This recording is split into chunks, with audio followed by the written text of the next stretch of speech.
why I started waking up at 5:30 a.m., and how it changed my life. We keep hearing about how early birds are way more productive and successful. Tim Cook, Richard Branson, and Howard Schultz all wake up at 5:30 a.m., or even earlier. So one day, I decided to conduct an experiment to find out whether it's truly helpful or necessary. And this simple decision has definitely changed my life. But before we get into all the details, don't forget to subscribe to our channel and turn on notifications. Now you won't miss a thing. According to statistics, the average person in America rises sometime between 6 a.m. and 7:30 a.m. I was never really an exception to this generally accepted routine of getting up at 7:45 in the morning, leaving for work by 8 a.m., and sipping a large cup of coffee on the go. Then there was the long and tedious commute, after which I'd reach my office around 9 a.m. After work, I was so exhausted that my only wish was to lie down and do nothing. So I did precisely that. No gym, no self-development, and no creative planning. Just a blurry mind and a constant feeling of tiredness day after day. Was it finally time to shake things up a bit? My answer was yes. And this is how the most important experiment of my life began. I'm not going to lie. The first couple of days were the worst. I could barely keep my eyes open, and I dreamed about getting back to sleep.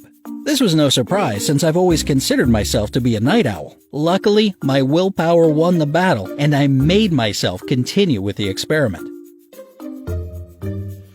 After the first week, however, I learned an eye-opening truth about myself. Mornings are the most productive time of day for me. It was like finding out that your enemy is actually your closest friend. My productivity just kept getting better and better. I started to wake up with a clear mind, a well-rested body, and the ability to immediately concentrate on important tasks and set goals for the following day. It turns out that early rises give you way more time to do things than you'd ever imagine.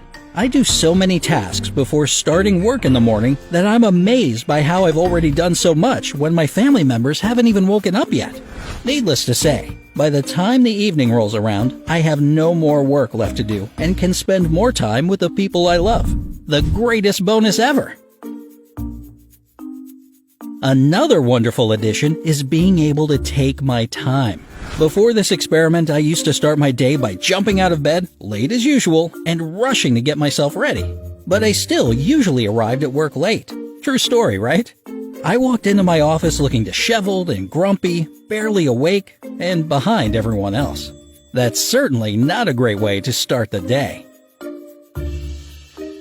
My new sleeping regime, however, gave me 2 extra hours before I had to leave for work. That period of time was enough for me to get organized and even enjoy a hot cup of freshly ground coffee and read a couple of pages from my favorite book. Just ask yourself this: when was the last time you did that before work? For me, this moment alone makes all the effort worthwhile. All the spare time I had opened the doors to new possibilities, habits, and hobbies. Of course, it's your call what to pick. I find that developing new habits is crucial to one's self-improvement, and the extra morning hours are the perfect time to make it happen. So I dedicated mine to personal growth and planning. I added brand new things to my morning routine. It was typically brushing my teeth, shaving, and getting dressed. But during the experiment, I also gulped down a glass of warm water right after that and went to my desk to do some reading and planning for the day. No weekend break either. If you decide to try a similar experiment, don't forget that a morning ritual is much more than just a way to organize your morning routine. It helps you easily insert new habits among your old ones by chaining all the tasks together. Try to create your morning ritual in the form of a to-do list, and you'll form new good habits while perfecting your old ones. By the way, one of the habits you can pick up is working out. I know, training is no fun. Boo! Look, I'd rather be eating pizza too. But the thing is, you can always choose the exercises that you like. For example, if you hate burpees but love jogging, then just jog and forget about the burpees once and for all. If you can't stand push-ups but don't mind a plank, include it in your workout. Trust me, when your training session consists of the exercises that you find bearable and even enjoyable, it feels good. I quickly figured out that going to the gym right after work was most likely to be put off because of the other things that come up or simply because of tiredness. Morning exercises, on the other hand, can never get canceled. Thanks to the extra time I'd gained, I started jogging for 30 minutes every morning and lost about 4 pounds after a month. And I'm not gonna stop there. I'm on a mission here, guys. If you're an introvert and enjoy spending time alone in silence, you'll definitely have a new level of appreciation for early rises. And that's my favorite thing about them too. No kids yelling, no babies crying, no cars honking, and no television noise. The early morning hours are really peaceful. Nothing was distracting me from important tasks. I could easily gather my thoughts, plan ahead, and focus effectively on what I was doing at that moment.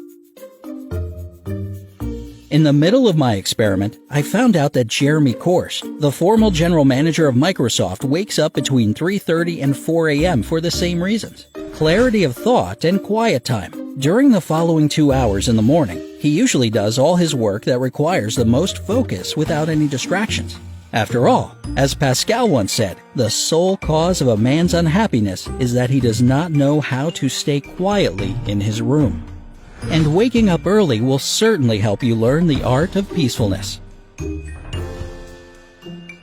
Getting to work also became much more comfortable. No one likes traveling in rush hour, and I'm no exception. But if you have a morning commute, you can take an earlier bus or train that is less busy and more pleasant to travel on, and you'll arrive more quickly. If you're a driver, you can avoid heavier traffic and reduce your journey time significantly.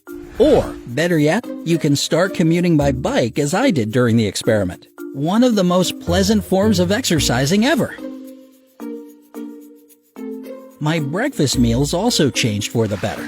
During my experiment, I found a fascinating article about a study conducted by Cross-Modal Research Laboratory of Oxford University in the UK. The study's results confirm that we should consume about 15 to 25% of our daily energy intake in our morning meal. Without breakfast, we usually get so hungry by lunchtime that we eat lots of unhealthy yet pleasurable foods. Before the experiment, by the time I'd woken up, I had to be somewhere else already. That's why I almost always skipped breakfast. But those quiet morning hours before work solved this problem perfectly. I had enough time to not only prepare breakfast, but to sit down and enjoy it as well. And after that, I'll never go back to my old, I'll just grab a snack ways. And last but not least, another bonus of my little experiment was the quality of my sleep.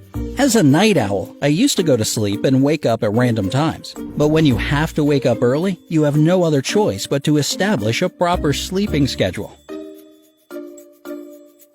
During this month-long experiment, I realized that I don't need to stay in bed for 10 to 12 hours to get enough sleep. Waking up at 5:30, I feel rested and full of energy to start a new day. A regular sleep schedule improves the quality of your sleep and makes you feel better. And for all these reasons, my experiment never really ended. I still wake up at 5:30 every morning to enjoy my day to the fullest. Think about it. Maybe you want to try this adventure yourself. If the answer is yes, then you'll probably need some tips on how to become an early riser, especially if you are naturally a hardcore night owl. No problem. I went through the same transformation, and there are some incredibly useful things that helped me on my way. First of all, open your curtains before going to bed. The logic behind this one is simple. With the first rays of sun, you'll be forced to wake up. Setting a curfew for electronics can also be a great solution. According to the National Sleep Foundation, electronic devices make it more difficult for you to get to sleep because their blue light restrains the production of melatonin, the hormone that controls sleep cycles. So it's not a bad idea to withdraw from your phone, tablet, and TV at least an hour before bed if you want to improve the quality of your sleep. Of course, going to sleep earlier is a must. If you decide to get up 2 hours earlier, go to bed at least 2 hours earlier too. Only then will you get enough sleep. If you have trouble falling asleep, try reading in bed or listening to an audiobook. On the other hand, if you find it difficult to get up that early in the morning, put your alarm across the room from your bed. If it's right next to the bed, you'll shut it off or hit snooze and fall asleep again. But if it's out of your reach, it won't be that easy to continue sleeping. If it works, start doing your morning ritual as soon as possible. Go to the bathroom and brush your teeth. Your quick actions will leave no room for feeling sleepy and returning to bed. As I was preparing for the experiment, I found a rather interesting approach created by comedian Jerry Seinfeld. He uses a calendar system to force himself to write his jokes. Basically, he has a big wall calendar, and for every day that he writes new material, he puts a big red X on it. He aims to create an unbroken chain of these X marks for as long as he can. This is a great way to build a new lifestyle because it gives you a visual record of your success and allows you to see how far you've come. As you go further and further, be sure to reward yourself for every step. For me, the reward was a cup of tasty herbal tea or a good book. Your reward could be a delicious treat for breakfast, watching the sunrise, or meditating. Anything you take pleasure in. And that's everything you need to know if you want to proceed with the experiment yourself. Hang in there for the first couple days and cherish all the amazing results for the rest of your life. Good luck! What about you? Are you a night owl or an early riser? Tell us in the comments below and let's see how many people there are in each